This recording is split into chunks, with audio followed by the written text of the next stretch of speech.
everything. Ultimately, you will see on the 16th that the JDU in Bihar will still garner a very high percentage vote and the equivalent number of seats. Okay. Because precisely of the agenda of good governance and the ability to meet the aspirations of the people. Mr. Modi offered a hope, often unverified, often not backed by actual achievement on the ground. But he did offer it, whereas Mr. Rahul Gandhi did not.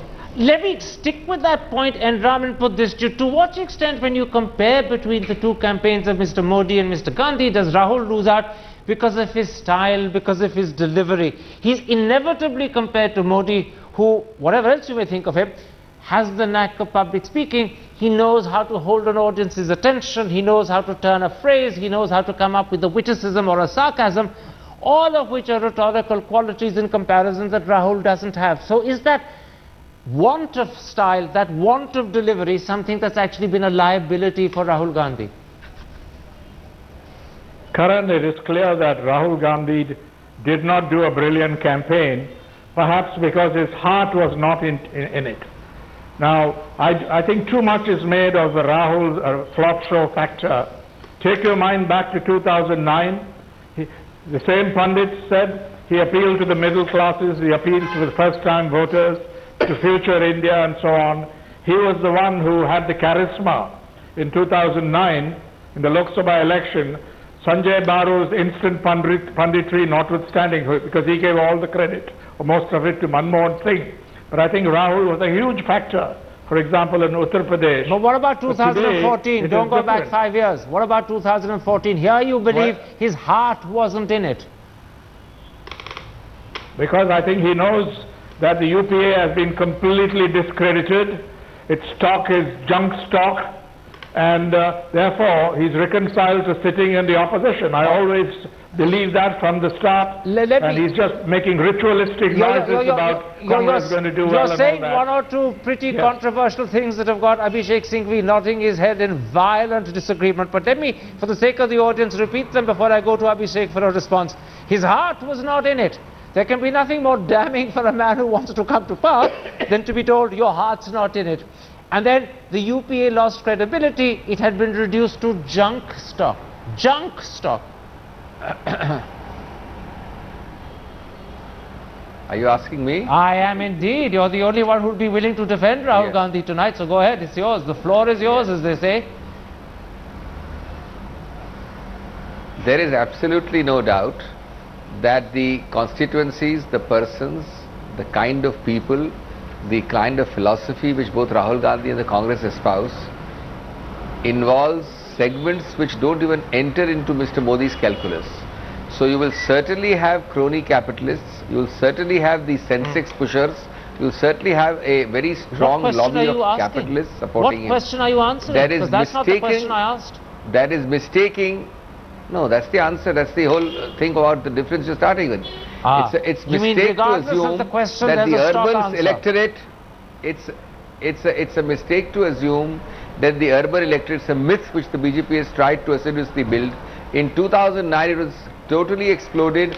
We won more urban seats, and what you're saying today is pure speculation. What about 2014? As far as the heart is concerned, yes. In Rahul Gandhi's case, the heart has not been pronouncing and hankering for the last 2 years only about Prime Ministership. Okay. The heart has been hankering about Abhiyans he started much before Modi. He went and did all India campaigns much before Modi.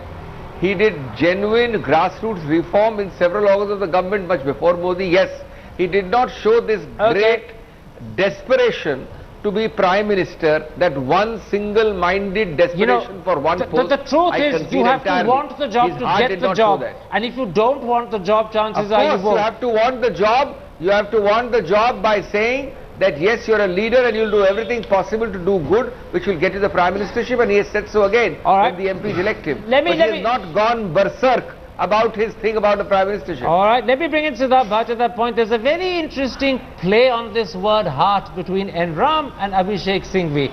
Ram said that in fact Rahul Gandhi's heart wasn't in it, that's why his campaign hasn't matched up. Abhishek Singhvi says that his heart is not hankering, right? As you listen, do you get the feeling that in fact Ram is more correct, or do you get the feeling that Mr. Singhvi has given an adequate response? I'm asking you to adjudicate between the two of them for me. Yeah, well, before I play judge, I must tell you that Indian tradition is all about not wanting a position of power very aggressively. History is replete with figures of people saying, I do not want this, and then they are pressed into service.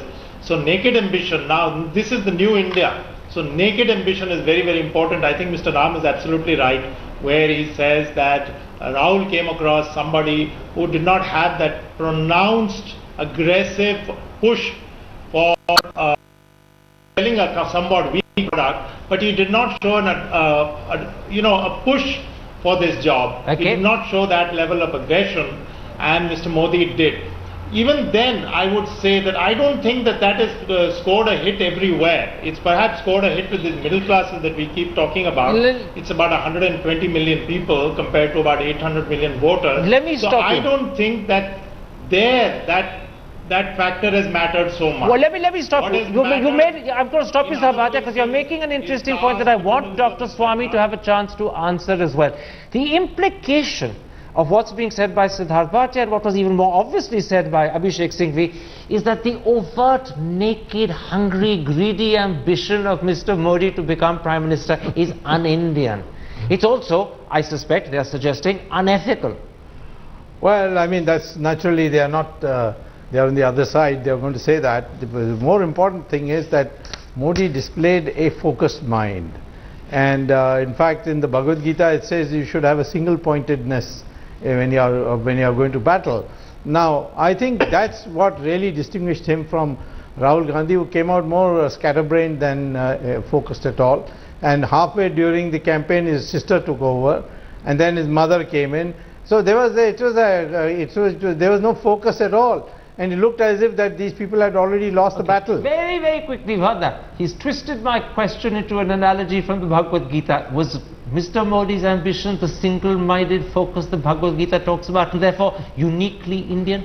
A quick answer, because we're horribly out of time. Look, this word uniquely Indian is heavily misused, and Bhagavad Gita is not the only book. I think in the deep and fundamental way, many of the modern management texts are more representative of the new middle class India. All right, Mr. Modi is more representative of the new middle classes, but not, as you suggest, in a uniquely Indian way, more in context with management texts. Yeah. That suggests the West rather than India. What a very interesting note, perhaps perplexing, perhaps complicated, but a very interesting note on which to end this particular episode. Mr. Modi, who presents himself in nationalistic terms, ends up being interpreted by you as a more Western influence than possibly the image and appeal of Rahul Gandhi. What a very neat turn for the books. My thanks to both of you for joining me. My thanks also for my guests, and my apologies, we had a couple of sound problems earlier on with two of my guests. There we end this particular episode. See you tomorrow. Goodbye. Good night. Come On India Live Pure presents To The Point. Powered by Pudin Hara Fizz.